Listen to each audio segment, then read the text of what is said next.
relatively few people in the US who know about participatory budgeting, let alone are trying to make it happen here. But those of us who have been working on this are aware that participatory budgeting and other types of programs like this have becoming more popular in Europe, all around the world, in Canada, basically everywhere except the US. So we asked ourselves, why couldn't this happen in the US? And of course, one requirement for it to happen here is people have to know about it. And compared with Latin America, we have a lot farther to go. There's less knowledge, less information about participatory democracy here, less of a history of grassroots participation than in many Latin American countries. That said, in many Latin American countries, there was not much of a history of grassroots participation. There were severe dictatorships. People were used to not participating, and they've changed. So if in a place like Venezuela, which used to be run by a dictatorship, where people were not participating very much 10 years ago, if now they can be participating massively, we have to ask ourselves, could we affect that kind of radical change here in the US? And I think we can.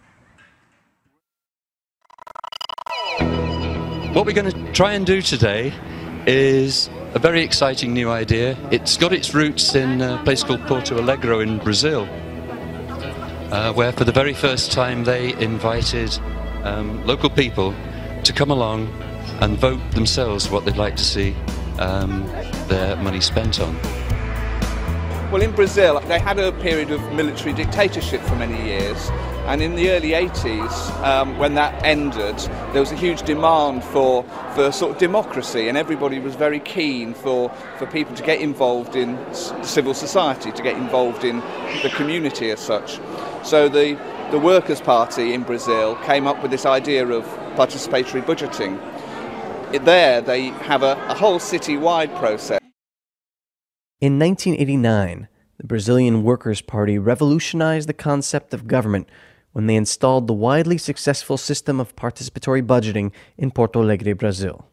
City residents could now participate directly in the allocation of city funds. No primeiro ano a gente não tinha a estrutura que teve depois, né? Sim. Porque ele foi montando, que o processo também foi, né, ficando mais qualificado na estrutura do governo, porque antes a gente ia por conta própria, estava as tralhas debaixo do braço, tal, né? Depois, claro, teve um ônibus, tinha toda a estrutura.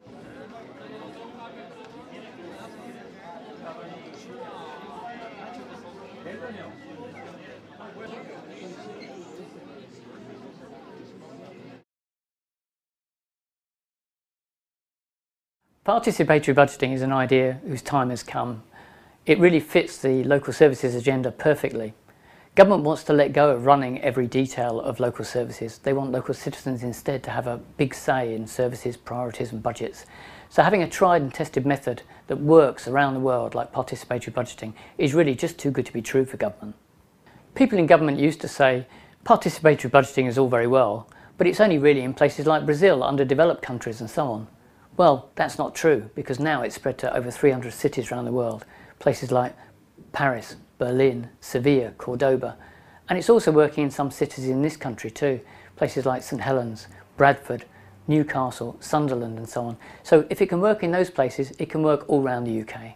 At the heart of participatory budgeting is the idea that people come together in meetings. They discuss, they argue, they deliberate, and eventually they take a vote on what things are important for them in their local area, what things they want to support, what things they don't want to support.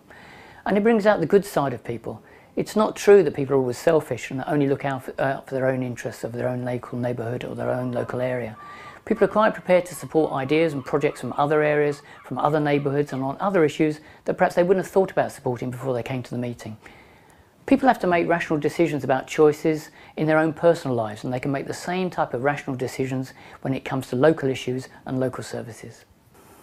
The beauty of participatory budgeting is that people get involved, they make decisions, and then they see things actually happen. They see that it does make a difference. So often people have been consulted by agencies in their local area and it hasn't made a difference. The decision's already been taken in advance and people don't trust agencies anymore to actually get them involved.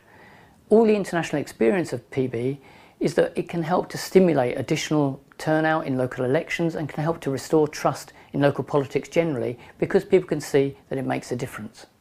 Suggestion for a citizen's agenda to promote participatory democracy and to use it in the work at the grassroots level, in the neighborhood organizations and so on. In certain places, certain small municipalities like Guelph in Ontario, or like in a boroughs in Montreal called Le Plateau Mont-Royal, we succeeded to experiment participatory budget.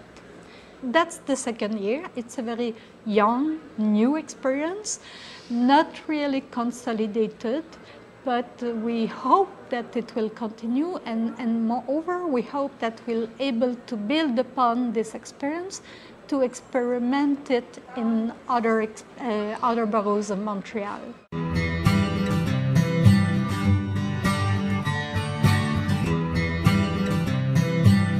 A year ago, we, the residents of 3 Newcastle wards, set up a working group with council officers and experienced the fantastic buzz of running our first successful You Decide pilot.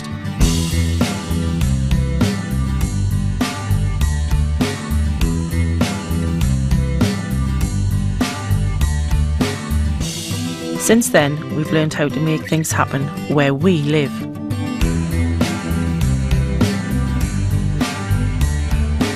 Got some new members on board. Got ourselves noticed. So this is big stuff, not only for the national government, but it's big stuff for the council as well, because to me, this is the future. Won a national award. Found new ways of working together. And held our second event with more people, even more excitement, and nearly 3 times as much money to spend.